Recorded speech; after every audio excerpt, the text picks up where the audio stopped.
students, myself Vishesh Chatwani. I am a chartered accountant and assistant professor in government college. आज का जो हमारा video रहेगा वो है असेसमेंट ऑफ इंडिविजुअल्स पे। देखिए आपके सामने क्वेश्चन आएगा जो छोटी साइज़ का या बड़ी साइज़ का हो सकता है। जैसे अभी एक श्री देवाराम के लिए क्वेश्चन है, तो मैं क्वेश्चन पढ़ता जाऊंगा और हाथों हाथ बताता जाऊंगा कि उसका सॉल्यूशन क्या रहेगा। ठीक है, नीचे सॉल्यूशन मैंने लिख भी रखा है तो टाइम वेस्ट नहीं होगा। चलिए सर शुरू करते हैं। श्री देवाराम एक सार्वजनिक सीमित कंपनी में 35,000 रुपये प्रति माह के वेतन पे नियुक्त हैं। तो ये जॉब कर रहे हैं और इनकी सैलरी 35,000 रुपया महीना है। अब अगर 35,000 रुपया सैलरी है तो 12 महीने का सैलरी हो गया 4,20,000 रुपया। तो इसे हम लिखेंगे इनकम फ्रॉम सैलरी में। मैं आपको बता देता हूँ, पूरा क्वेश्चन पढ़ लेंगे, हिंदी इंग्लिश दोनों में लिखा हुआ है। एंड देन फिर क्या होगा, जैसे यहाँ पे नीचे लिखा है salary from a public limited company. तो मैं पहले सारे नियम बोल देता हूँ और फिर आपको ये प्रेजेंटेशन भी दिखा दूंगा। ठीक है, एक बार रिकैप हो जाएगा आपका। चलिए, तो मैं जस्ट बता रहा था कि देवाराम जी जॉब करते हैं और 35,000 महीने के हिसाब से इनकी सैलरी 4,20,000 है। वे अपने वेतन का 10% प्रमाणित भविष्य निधि में अंशदान करते हैं। अब इसका मतलब ये है कि जितनी इनकी सैलरी है उस जैसे 4,20,000 है, तो उसमें से 42,000 रुपये ये कंट्रीब्यूट कर देते हैं रिकॉग्नाइज्ड प्रोविडेंट फंड में। कंट्रीब्यूट करने का मतलब क्या, कि अपने एम्प्लॉयर से यानी जहाँ ये जॉब करते हैं उनसे 42,000 रुपये नहीं लेते। ठीक है, यानी 4,20,000 में से 42 हटा दो तो ये शायद 378,000 ही लेते हैं। ये जो 42,000 रुपये अपने कटवा देते हैं, इसका आपको डिडक्शन मिलेगा। इसका आपको डिडक्शन मिलेगा 80C में जाके। तो रूल क्या हुआ कि जो एम्प्लॉई रिकॉग्नाइज्ड प्रोविडेंट फंड में कंट्रीब्यूट करेगा या स्टैट्यूटरी प्रोविडेंट फंड में कंट्रीब्यूट करेगा उसे 80C का बेनिफिट मिलेगा। तो इसे 42,000 का बेनिफिट 80C का मिलेगा। वन मोर थिंग, इसकी जब सैलरी इनकम 4,20,000 है उसमें से 50,000 रुपये आपको डायरेक्ट माइनस करना है। ये स्टैंडर्ड डिडक्शन होता है, इसका सेक्शन 16A होता है, तो आपको 50,000 रुपये डायरेक्ट माइनस करना है। नेक्स्ट पॉइंट पढ़ते हैं। स्वयं के आवास की मकान की आय, उनको खुद का जो उनका मकान है उससे नुकसान हुआ है, 16,000 माइनस में लिखा है। इसका नुकसान कैसे हो सकता है? देखिए, ऐसा हो सकता है कि इन्होंने अपना जो मकान है उसके लिए लोन लिया हो, और लोन लिया हो तो उसका ब्याज चुकाया हो, तो जो ब्याज होता है उस वजह से आपका इनकम नेगेटिव हो सकता है। तो हाउस प्रॉपर्टी में 16,000 की नेगेटिव इनकम आ रही है। नेक्स्ट पॉइंट में लिखा है दीर्घकालीन पूंजीगत लाभ आकलित, यानी ये लॉन्ग टर्म कैपिटल गेन है और कंप्यूटेड है। इन्होंने मतलब जो भी प्लस माइनस करना होता है, जो भी इंडेक्सेशन बेनिफिट देना होता है वो कर लिया है। तो 96,000 इनका लॉन्ग टर्म कैपिटल गेन है। अब मैं क्या करूँगा, ये जो 16,000 रुपये हाउस प्रॉपर्टी में माइनस वाले हैं उसे मैं इस 96,000 के साथ प्लस माइनस कर दूंगा, यानी माइनस के 16 को वहाँ ले जाऊँगा। ठीक है, इससे क्या होगा, आपका लॉन्ग टर्म कैपिटल गेन 16,000 कम हो जाएगा, 96 में से 16 कम हो जाएगा, 80 रह जाएगा। इस चीज़ को क्या बोलते हैं, इस चीज़ को बोलते हैं set of and carry forward. By the way, अभी जो अपन ने किया उसे अपन सेट ऑफ बोलते हैं। ठीक है, मैं बीच बीच में आपको क्वेश्चन का थोड़ा लुक दिखा देता हूँ। देखिए, आपको पहले अपने हाउस प्रॉपर्टी की इनकम लिखनी है। सेकंड नंबर पे देखिए, उसमें 16,000 रुपये लिखना है और फिर मैंने उसे सेट ऑफ कर दिया, मतलब मैंने सहारा दे दिया। सहारा देते ही वो शांत हो गया, माइनस की चीज़ शांत हो गई, लेकिन जिसने सहारा दिया उसके 16,000 रुपये कम हो गए। ठीक है, चलिए वापस देखिए क्वेश्चन में ऊपर। अच्छा, उसके बाद लिखा है कि अप्रैल 2020 में घुड़दौड़ का सकल इनाम, ठीक है, इन्होंने हॉर्स रेस पे दांव लगाया और इनका 25,000 का टोटल इनाम खुला है। सकल लिखा है मतलब 25,000 टोटल इनाम है। टोटल इनाम का मतलब ये है कि जब इन्होंने पैसे जीते होंगे तो 30% टैक्स कटा होगा, जिसे TDS बोलते हैं, और इनको जो पैसे मिले होंगे वो 17,500 मिले होंगे। 25,000 का 30% काट के बाकी इनको 17,500 मिले होंगे। लेकिन जब इनकी इनकम लिखी जाएगी तो इनकी इनकम में पूरा 25,000 रुपये ही लिखा जाएगा। यानी जब भी आपकी इनकम लिखी जाती है तो इनकम में आपकी पूरी इनकम लिखी जाती है, तो 25,000 रुपये आपकी इनकम लिखी जाएगी। बाय द वे, जो आप हॉर्स रेस से कमाते हैं उसे कैजुअल इनकम बोलते हैं। कैजुअल इनकम वो होती है जिसमें थोड़ा आपका भाग्य का साथ आपको मिलता है। तो किस्मत से ही आपने जीता है कि जिस घोड़े पे आपने दांव लगाया वो जीत गया, तो ये कैजुअल इनकम अदर सोर्स में जाती है। ठीक है सर, अभी आपको 25,000 पूरे लिखने हैं। इसके बाद है सरकारी प्रतिभूतियों से ब्याज। आपने गवर्नमेंट सिक्योरिटीज़ में आपने मतलब जिसके लिए अपन क्वेश्चन कर रहे हैं देवाराम जी के लिए, तो देवाराम जी ने गवर्नमेंट सिक्योरिटीज़ में इन्वेस्ट किया, उनको ब्याज मिला, तो ये इनकी इनकम अदर सोर्स में मानी जाएगी। गवर्नमेंट सिक्योरिटीज़ में टीडीएस का लफड़ा नहीं होता। उप किराएदारी किया है। सब लेटिंग क्या होता है कि इन्होंने कोई प्रॉपर्टी किराए पे ली और उसको ज़्यादा किराए पे चढ़ा दिया। खुद ने कम किराए पे ली और बाद में ज़्यादा किराए पे चढ़ा दिया, तो उन्होंने जो किराए का अंतर कमाया वो है उप किराया आय, सब लेटिंग इनकम, और ये इनकम भी इनकी अदर सोर्स में जाएगी। ठीक है। इसके अलावा एफ पॉइंट में लिखा है कि आईसीआई बैंक में बचत खाते से ब्याज, इनका बैंक में खाता है, वहाँ से इनको ब्याज मिला है 20,000 रुपये। अब ध्यान दीजिएगा, 20,000 रुपये ब्याज है, ये तो आपकी इनकम है, लेकिन आपको एक डिडक्शन का ध्यान रखना है, और वो डिडक्शन है ATTTA। कि सर ये डिडक्शन वगैरह हमें कैसे याद आएंगे? देखिए, आप पढ़ के जाएंगे एग्जाम हॉल में, और असेसमेंट ऑफ इंडिविजुअल करते समय आपको पुराने सारे हेड जो 1 से लेके 5 हेड होते हैं वो आपको आना चाहिए। Head of carry forward, deemed income, gross total income में से जो डिडक्शंस होते हैं उन सब की आपको नॉलेज होनी चाहिए। तो पिछले वीडियो में मैंने बताया था कि जो लोग बचत खाते से ब्याज कमाते हैं उन पे ATTTA का डिडक्शन होता है, आपको वो डिडक्शन मिलेगा। ठीक है सर।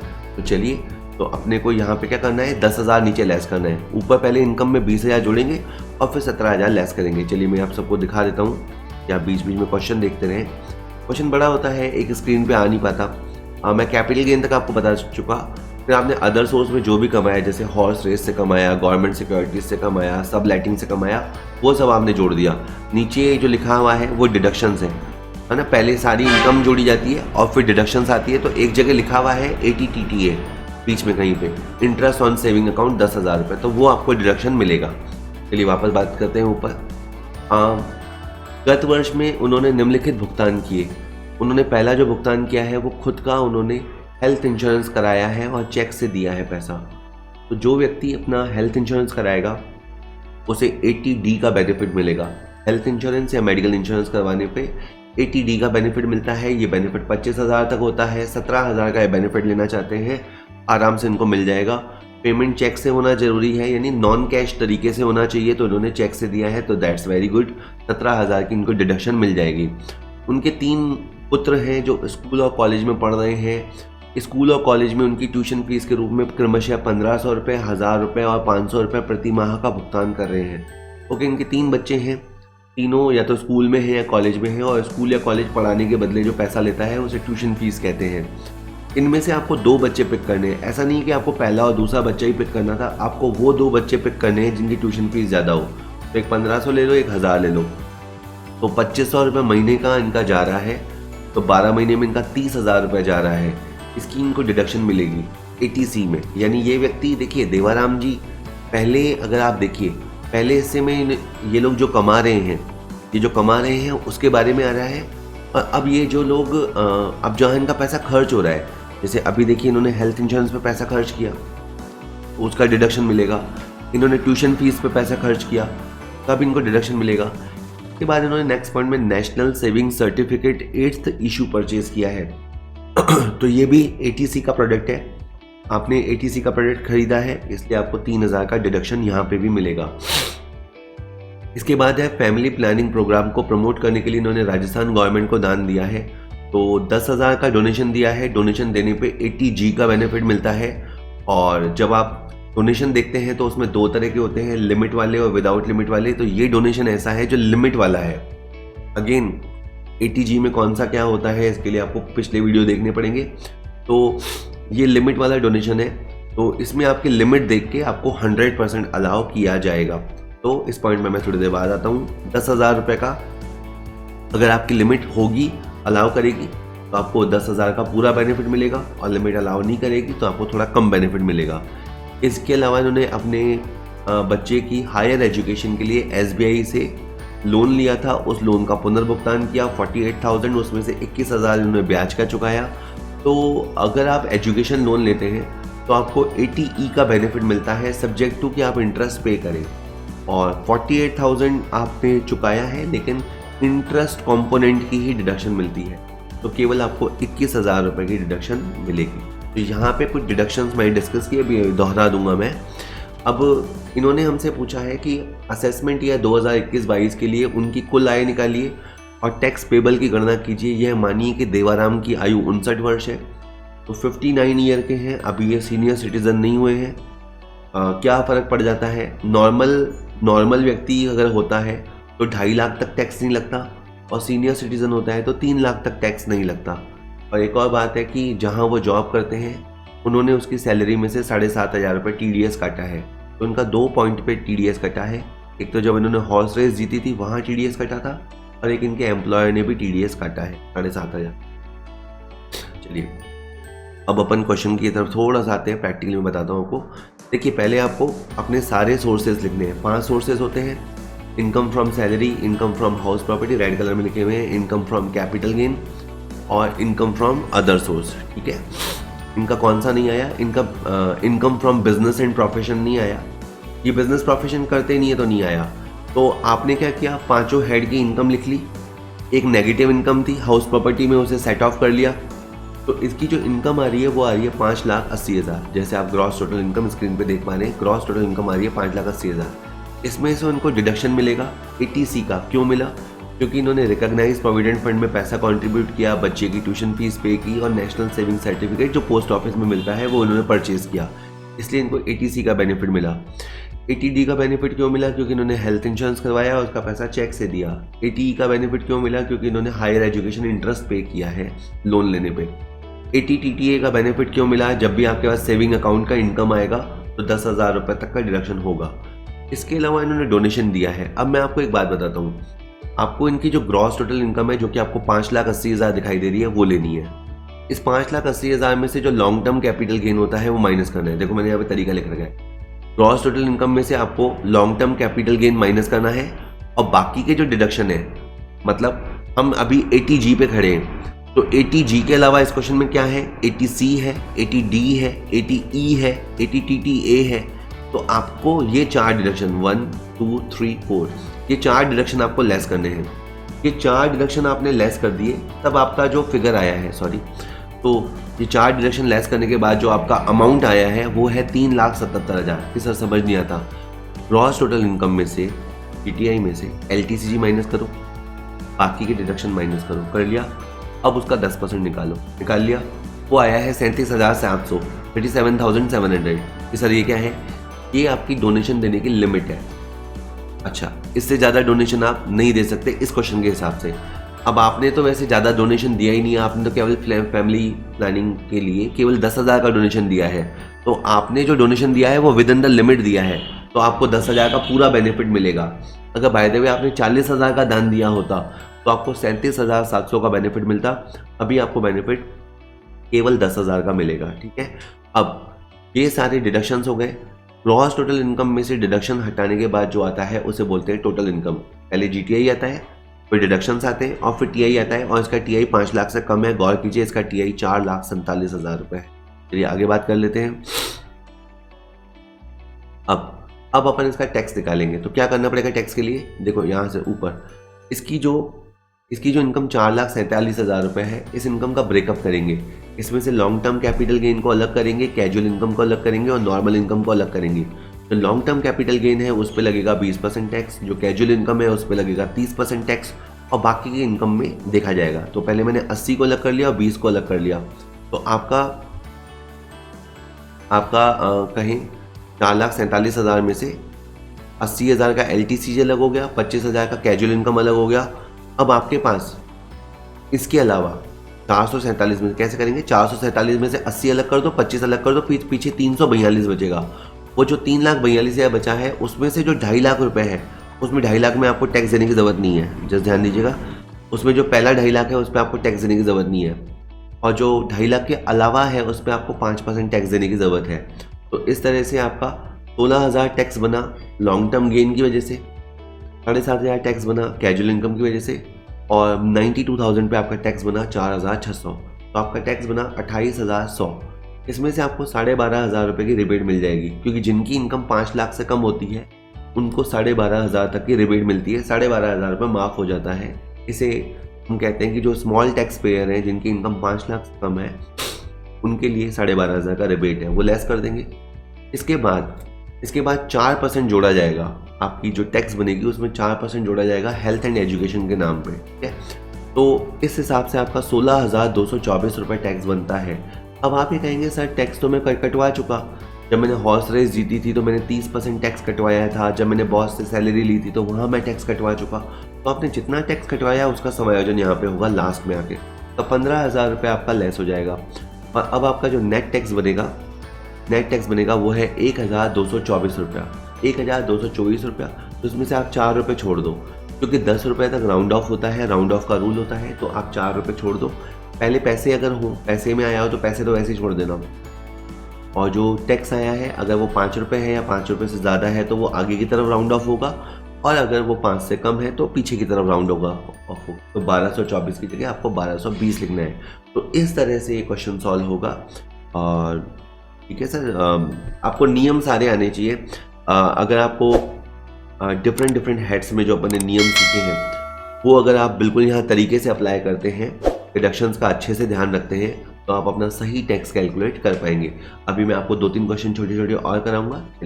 चलिए अब अपन थोड़े से छोटे क्वेश्चन कर लेते हैं। पहला क्वेश्चन आपने काफ़ी बड़ा सा झेला, लेकिन अब जो क्वेश्चन है वो छोटे स्पेसिफिक है, मुझे उसमें कुछ पॉइंट समझाने हैं, उस पर मैं बात कर लेता हूँ। जैसे एक निवासी व्यष्टि हैं आनंद, उनकी गत वर्ष के लिए आय का विवरण इस प्रकार से दे रखा है, ठीक है। आप उनका कर दायित्व ज्ञात कीजिए यदि उन्होंने सार्वजनिक भविष्य निधि में 9,000 रुपये जमा कराए हों। तो कुछ बेसिक डिटेल आपको समझनी चाहिए। जैसे ये जो पर्सन है उनका नाम आनंद है और वो बेसिकली इंडिविजुअल है और वो एक रेजिडेंट इंडिविजुअल है, ठीक है। और उन्होंने बताया कि उन्होंने पब्लिक प्रोविडेंट फंड PPF जिसको शॉर्ट में कहा जाता है 9,000 रुपये जमा कराए। और मैंने कहा क्या करते हैं सर आप? तो उन्होंने कहा मैं बिज़नेस करता हूँ, वहाँ से तो मुझे खैर 30,000 का नुकसान हुआ है। मैंने कहा सर कोई बात नहीं, सेट ऑफ हो जाएगा। शॉर्ट टर्म कैपिटल गेन मकान से 6,000 रुपये कमाया, और लॉन्ग टर्म कैपिटल गेन कीमती रत्न यानी प्रीशियस स्टोन को बेचने से कमाया। तो बेसिकली उसने कहा कि 2 जगह से उसने कमाया है। तो जो बिजनेस हेड है उसमें तो उसको नुकसान है, और मकान को बेचने से शॉर्ट टर्म कैपिटल गेन है, और प्रीशियस स्टोन को बेचने से लॉन्ग टर्म कैपिटल गेन है। तो अपने को क्या करना, पहले तो इसको एज इट इज लिख देना। ये जो भी फिगर ये बता रहे हैं उनको अपन को लिख देना, ठीक है ना। आप स्क्रीन पे देख पा रहे हैं माइनस का 30, 6 और 518 ये सब लिखा हुआ है। उसके बाद मैंने चाहूँ, यानी मैं इन द सेंस अपन लोग चाहें तो बिजनेस का loss short term capital gain से सेट ऑफ कर सकते हैं, और चाहे तो लॉन्ग टर्म कैपिटल गेन से सेट ऑफ कर सकते हैं, अपना चॉइस है। क्या करना चाहिए? एक मैं आपको जनरल सजेशन देता हूं कि अगर आपकी इनकम बड़ी इनकम है, दैट इज आपकी इनकम 10 लाख के ऊपर जा रही है, तो आपको नॉर्मल इनकम से सेट ऑफ करना चाहिए। रूल दोबारा, अगर आपकी टोटल इनकम 10 लाख को क्रॉस कर रही है, मैं असेसमेंट ईयर 2021-22 की बात कर रहा हूँ, 10 लाख को क्रॉस कर रही है तो आपको नॉर्मल इनकम से सेट ऑफ करना चाहिए। और अगर 10 लाख के नीचे है तो आपको लॉन्ग टर्म कैपिटल गेन से सेट ऑफ करना चाहिए। तो इस क्वेश्चन में मैं लॉन्ग टर्म कैपिटल गेन से सेट ऑफ कर रहा हूँ। तो इसका क्या मतलब हुआ, 30,000 रुपया मैं LTCG में से माइनस कर दूंगा। इससे आपकी जो बिजनेस की इनकम है वो जीरो हो जाएगी। पहले माइनस में चल रही थी, सेट ऑफ के बाद वो जीरो हो जाएगी, और सेट ऑफ करने के बाद आपकी इनकम यहाँ पे लॉन्ग टर्म कैपिटल गेन की कम होकर 4,88,000 रह जाएगी। यहाँ तक क्वेश्चन इंपॉर्टेंट नहीं था, क्वेश्चन अब इंपॉर्टेंट है। तो 494,000 आपका इनकम आ गया, ठीक है। अब फाइनल आप अपनी स्क्रीन पे देख लीजिए, 6,000 का शॉर्ट टर्म कैपिटल गेन है और आफ्टर प्लस माइनस LTCG 488 का है, ठीक है। 494,000 का आपका ग्रॉस टोटल इनकम चल रहा है। अब आप ये चाहेंगे कि मुझे 9,000 का डिडक्शन मिले। आनंद हमसे चाहेगा कि 9,000 का डिडक्शन मिले। Why? Because he deposited amount in PPF, तो he will be claiming for 80C। अब इसमें एक बहुत खास नियम होता है कि जो डिडक्शंस होती हैं वो आप LTCG में से क्लेम नहीं कर सकते, और ना ही आप वो कैजुअल इनकम में से क्लेम कर सकते हो। मतलब इसने 9,000 चाहा तो सही, लेकिन मेरे पास 9,000 है ही नहीं, मेरे पास केवल 6,000 रुपये पड़े हैं STCG में, मैं उसमें से डिडक्शन दे सकता हूँ। LTCG के 488 में से हम डिडक्शन दे ही नहीं सकते। तो ये भले ही लाख चाहे, इसको 9,000 का डिडक्शन मिलना चाहिए, लेकिन इसे केवल डिडक्शन अभी 6,000 का ही मिल पाएगा। तो ये इसका सबसे क्रूशल पॉइंट था, क्योंकि जनरली बच्चे को बस इतना याद रहता है, जनरल स्टूडेंट को कि PPF में क्या लगेगा कि ATC लगेगा, ATC लगेगा तो उसका लिमिट कितना है कि 150 है, ये तो बंदा 9,000 मांग रहा है। इसके 9,000 मांगने से भी कुछ नहीं होता, हमारे पास 9,000 है ही नहीं। इस क्वेश्चन में केवल 6,000 मिलेगा, ठीक है। आपको समझ में आ रहा है? थोड़ा मैं डबल बोल रहा हूँ तो आप बोर भी हो रहे होंगे, बट मैं चाहता हूँ कि आपकी समझ आ जाए। ये 6,000 रुपये लेस करने के बाद आपके पास 488 बचा। अब आप ध्यान से देखिए, जो 488 है ये है आपका टोटल इनकम, और आपका टोटल इनकम केवल और केवल लॉन्ग टर्म कैपिटल गेन से बना है। आपका बाकी सारा इनकम खत्म हो गया, जो भी बचा हुआ है वो लॉन्ग टर्म कैपिटल गेन है। यहाँ से दूसरा इंपॉर्टेंट रूल समझ में आना चाहिए। जनरली बच्चा सोचता है कि लॉन्ग टर्म कैपिटल गेन पे 20% टैक्स लगेगा, ये बात सही है, लेकिन इस क्वेश्चन में आपकी अदर इनकम क्या है? 0 है। अगर आपकी अदर इनकम 0 है तो आप लगाएंगे शिफ्टिंग का रूल।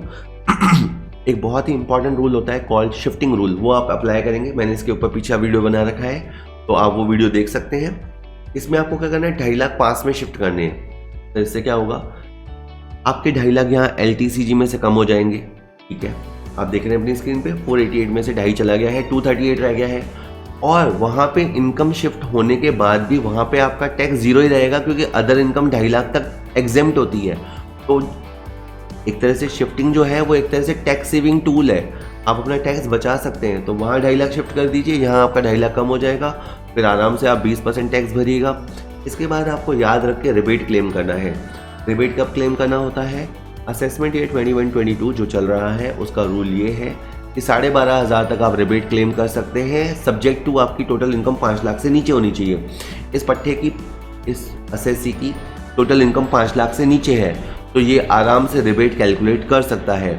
और इसके बाद एक बार रिबेट के 12,500 कैलकुलेट करने के बाद 47,600 में से 12,500 लेस करने के बाद आपकी टैक्स लायबिलिटी 35,100 रुपये आ जाएगी। लास्ट में आपको 4% जोड़ना है हेल्थ एंड एजुकेशन के नाम पे, याद से 4% आपको ऐड करना है, और आपका फाइनल आंसर आएगा वो है 4,500 रुपये। ठीक,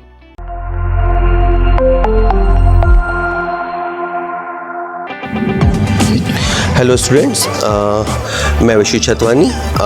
मैंने जो कॉमर्स पॉइंट ऐप बनाया है उसमें आप उसे कैसे यूज़ करेंगे, मैं उसका आपको एक डेमो दे रहा हूँ।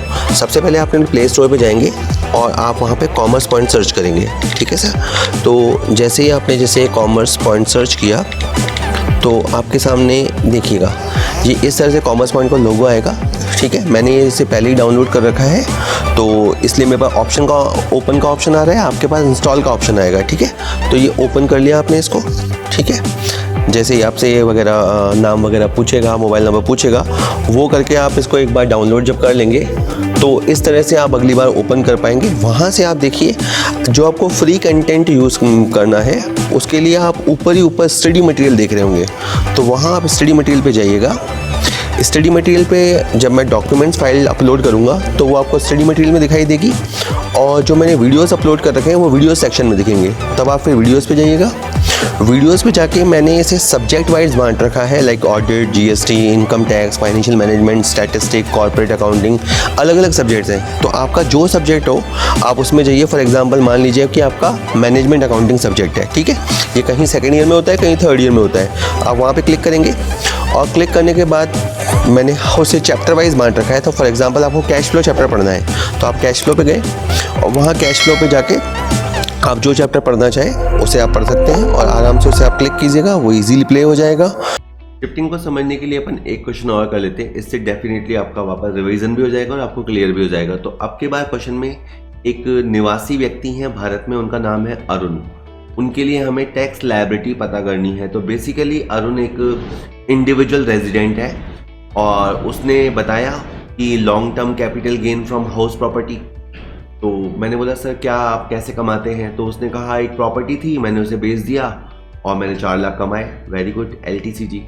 इसके अलावा उसने बताया interest on saving bank deposits, कि मेरे बचत खाते में पैसे जमा हैं, वहाँ से मैंने ब्याज कमाया 40,000 रुपये का।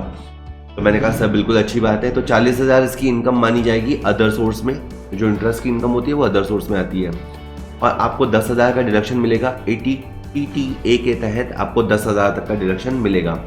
फायदे में अगर ये सीनियर सिटीजन होता तो 80TTB होता और तब आपका डिडक्शन 50,000 तक का होता। बट राइट नाउ क्वेश्चन में कोई इन्फॉर्मेशन नहीं है अबाउट द एज, या ये 60 ईयर का है या सीनियर सिटीजन है, तो फिर आपको सिंपली आपको 10,000 का डिडक्शन देना है। इसके अलावा इसने कंट्रीब्यूट किया है पब्लिक प्रोविडेंट फंड में, तो इसको ATC का बेनिफिट मिलेगा किसी बैंक में या किसी पोस्ट ऑफिस में। पीपीएफ खाता खुलवाया है, 11,000 जमा कराए हैं, इसको एटीसी का बेनिफिट मिलेगा। अब अपन इसकी स्क्रीन पे देख लेते हैं इसको क्वेश्चन को। देखिए सबसे पहले इन्होंने लॉन्ग टर्म कैपिटल गेन कमाया, अदर सोर्स की इनकम का कमाई वो इनकी लिख ली। आपको ध्यान रखना है कि आप जो डिडक्शंस लेंगे वो आप LTCG में से नहीं ले सकते, यानी अवेयर रहिएगा कि आप इस क्वेश्चन में जो स्क्रीन पे देख रहे हैं उसमें आप 40,000 तक के डिडक्शन ही ले सकते हैं। फायदे में इनको इतने डिडक्शन नहीं चाहिए। वो 11,000 रुपये ATC में मांग रहे हैं और ATTTA में वो 10,000 मांग रहे हैं, तो 21,000 का डिडक्शन इनको आराम से मिल जाएगा। और DTI में से डिडक्शन हटाने के बाद आपका टोटल इनकम आएगा। और अब यहाँ से आपको बहुत अलर्ट हो जाना है। आपकी जब टोटल इनकम आ जाएगी तो आप टोटल इनकम को सेग्रीगेट करोगे, यानी आप उसे अलग अलग करोगे। अब आप देखो इस 419 के अंदर LTCG कंपोनेंट कितना है, लॉन्ग टर्म कैपिटल गेन कितना है, तो 4 लाख है, और बाकी की इनकम कितनी है तो 19,000 है। ठीक है, 4 लाख अलग है और 19,000 रुपये अलग है। अब आपको क्या करना है, आपको अपनी इनकम को शिफ्ट करना है। इनकम को LTCG से नॉर्मल इनकम की तरफ शिफ्ट करना है। कितना शिफ्ट करना है, एग्जेम्पशन लिमिट तक। एग्जेम्पशन लिमिट कितना होता है, 2.5 लाख रुपए। तो 2.5 लाख रुपए तक उसे पहुंचाना है। पिछली बार तो 0 था क्वेश्चन में, अदर इनकम 0 था, तो आपने 2.5 लाख शिफ्ट किया था, लेकिन अब के बार 19,000 का फिगर है, तो आपको 231,000 शिफ्ट करना है। 231,000 शिफ्ट करने से क्या होगा, वो अदर इनकम आपका 2.5 लाख हो जाएगा, जिस पर टैक्स लायबिलिटी 0 ही रहेगा, और 231 आपका LTCG में से हट जाएगा। तो आपका यहाँ पे लेफ्ट साइड पे देखिए 4 लाख में से 231 शिफ्ट हो गया, तो अब आपके पास 169,000 बचेगा। LTCG पे सेक्शन 112 लगता है और 20% टैक्स लगता है, वो 20% आप टैक्स निकाल लीजिएगा। उसमें आप रिबेट का ध्यान रखिएगा, चूंकि आपके इस क्वेश्चन में इनकम 5 लाख के नीचे है तो आपको रिबेट मिलेगा, 12,500 तक का रिबेट है, वो आप लेस कर लीजिएगा। उसके बाद आपको नीचे आना है और अपना 4% उसके अंदर ऐड करना है हेल्थ एंड एजुकेशन के नाम पे, और लास्ट में फाइनल आंसर देने से पहले राउंड ऑफ करना है। तो 22,152 रुपया है, तो आप 2 रुपये छोड़ सकते हैं, और अप्रॉक्सीमेट 22,150 रुपये आपका आंसर बनेगा। तो these are the some small rules. जितना आप प्रैक्टिस करेंगे उतना आप समझेंगे। बस मैं अब इस वीडियो में एक क्वेश्चन और कराऊंगा, that will be on agriculture income, इसके बाद ऑफ। चलिए सर लास्ट क्वेश्चन देख लेते हैं। इसमें मिस्टर शर्मा हैं, उनके टैक्स लायबिलिटी की गणना करनी है। सबसे पहले इनका डेट ऑफ बर्थ दे रखा है कि 2 अप्रैल 1970 को ये पैदा हुए। तो हम जब बात कर रहे हैं प्रीवियस ईयर 2021 की, यानी 2020-21, यानी वो समाप्त होता है कब, 31 मार्च 2021 को। तब तक हम इनकी आयु देखेंगे, तो तब तक इनकी आयु आप गिनेंगे तो करीबन 50 साल या 51 साल की इनकी एज होगी। तो 60 ईयर तक अगर एज रहती है तो वो सीनियर सिटीजन नहीं माना जाता। 60 को टच कर लेता है या 60 से ज़्यादा होता है तो वो सीनियर सिटीजन माना जाता है। तो बेसिकली ये एक ऑर्डिनरी रेजिडेंट का क्वेश्चन है जो सीनियर सिटीजन नहीं है। अब आते हैं, इन्होंने कपड़ा व्यापार से कमाया पैसा, तो ये इनकी बिजनेस इनकम है। लॉन्ग टर्म कैपिटल गेन कमाया बिल्डिंग बेच के, तो ये LTCG में चला जाएगा। एग्रीकल्चर इनकम है। एग्रीकल्चर इनकम जनरली आपको याद होगा कि एग्जेम्प्ट होती है, लेकिन हकीकत ये है कि एग्रीकल्चर इनकम का एडजस्टमेंट करना पड़ता है। अगर वो फिगर 5,000 को क्रॉस करता है तो आपको उसका एडजस्टमेंट करना पड़ता है। कब करेंगे सर, टोटल इनकम के बाद करेंगे। कैसे करेंगे यही बताने के लिए क्वेश्चन लिया है मैंने, ठीक है। इसके अलावा इन्होंने जीवन बीमा प्रीमियम चुकाया है, इसके लिए इनको ATC का बेनिफिट मिलेगा। चलिए सर, अब इस क्वेश्चन को मैंने ओरल तो बता ही दिया, अब आप प्रैक्टिकल होते हुए देख लीजिए। सबसे पहले बिजनेस की इनकम और long term capital gain income आ गई, ठीक है। उसके बाद ATC का बेनिफिट 1.5 लाख तक होता है। इन्होंने 1 लाख रुपए चुकाया है तो 1 लाख का बेनिफिट मिलेगा। और उसके बाद इनकी जब टोटल इनकम आ जाएगी, वैसे आपका क्या होता है, टोटल इनकम के बाद टैक्स कैलकुलेशन शुरू हो जाता है। लेकिन जिस क्वेश्चन में एग्रीकल्चर इनकम हो और 5,000 से ज़्यादा हो तो आपको उसे एडजस्ट करना पड़ेगा, और एडजस्ट करने से जो इनकम बनेगी उसे बोलेंगे एग्रीगेट इनकम। एग्रीगेट इनकम, तो टोटल इनकम 665 है, स्क्रीन पे देखिए, और इसके अंदर एग्रीकल्चर इनकम यानी कृषि आय को जोड़ेंगे तो आपकी एग्रीगेट इनकम हो गई 685। थोड़ी देर के लिए मानिए कि 685 आपकी आय है। अब 685 की आय में 65,000 का तो LTCG है, तो उसे अलग कर लीजिए क्योंकि उसकी टैक्स रेट अलग है और वो 20% है। 65,000 को अलग कर लीजिए और 685 में 65 को अलग करके बाकी 620 को अलग कर लीजिए। देखिए स्क्रीन पे 685 में से पहले 65 अलग हो गया, और बाद का जो 6,20,000 है तो डिफरेंट स्लैब में डिस्ट्रीब्यूट कीजिए। पहला स्लैब 2.5 लाख का होता है, दूसरा स्लैब 2.5 लाख होता है, और उसके बाद जो बचता है एक और स्लैब 5 लाख का होता है। तो पहला 2.5 लाख 0, दूसरा 2.5 लाख 5%, और उसके बाद आपका 1,20,000 और बचता है। 620 में से 5 लाख हटा दो तो 120 बचता है। उस पर आपको 20% के हिसाब से टैक्स देना है, ठीक है। तो 0, 12,500 और 24,000, इस तरह से आपका टैक्स बन रहा है 36,500। नॉर्मल इनकम पे आपका टैक्स बन रहा है 36,500 और LTCG का टैक्स बन रहा है 13,000। टोटल टैक्स हो गया आपका 49,500। अब यहाँ आपके वापस आपको माइनस करना है। क्या माइनस करना है? Tax of agriculture income. पहले हमने एग्रीकल्चर इनकम को जोड़ा और अब हम उसका टैक्स माइनस करेंगे। कैसे माइनस करेंगे? 2.5 लाख रुपए बेसिक लिमिट होती है, उसमें 20,000 आप एग्रीकल्चर इनकम का जोड़िए। तो आपने पहले तो 20,000 को जोड़ा था टोटल इनकम के अंदर, ध्यान दीजिए, पहले ऊपर आपने 20,000 जोड़ा था टोटल इनकम के अंदर और अभी आप 20,000 को जोड़ रहे हो बेसिक लिमिट जो 2.5 लाख की है उसके अंदर, ठीक है। तो 20,000 पे टैक्स कितना बनेगा?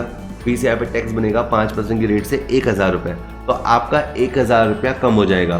तो कई बार कहने वाले कहते हैं कि एग्रीकल्चर इनकम पे टैक्स तो लगता नहीं है, वो तो फ्री हो जाता है, पहले टैक्स जुड़ जाता है फिर टैक्स माइनस हो जाता है। लेकिन ऐसा है नहीं, क्योंकि जब वो जुड़ता है तो प्रायः अलग रेट से होता है और नीचे जो लेस होता है वो अलग रेट से होता है। जैसे इस क्वेश्चन में आप बहुत ध्यान से समझेंगे तो ऊपर जो 20,000 जुड़ा हुआ है ना, वो 20% की रेट से टैक्सेबल हुआ है और नीचे जो लेस हुआ है ना, वो 5% की रेट से टैक्सेबल हुआ है।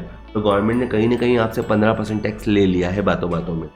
तो मुझे समझाना क्या था? मुझे समझाना था कि एग्रीकल्चर इनकम का समायोजन टोटल इनकम के बाद होता है और उसके बाद नीचे आके आपको लास्ट में आते हुए tax on agriculture income less भी करना है और उसके बाद आपका 48,500 रुपये आ जाएगा। इस क्वेश्चन में इसकी टोटल इनकम 5 लाख से ऊपर है। जैसे कि हम देख पा रहे हैं कि TI स्क्रीन पे 6,65,000 है, तो आपको रिबेट वगैरह नहीं मिलेगा, जो कि पिछले 2-3 क्वेश्चनों में आपको रिबेट मिला वो नहीं मिलेगा। और आखिरी में आपको 4% हेल्थ एंड एजुकेशन के नाम पे जोड़ना ही है और उसे जोड़ के आपका आंसर 50,000 का इतना टैक्स आपको गवर्नमेंट को जमा कराना है। चलिए, होप वीडियो आपके लिए यूज़फुल रहा होगा, यूज़फुल लगा हो वीडियो को लाइक कीजिए, दोस्तों के साथ शेयर कीजिए, इस चैनल को सब्सक्राइब कर लीजिए। बहुत सारे वीडियोस अभी और आएंगे।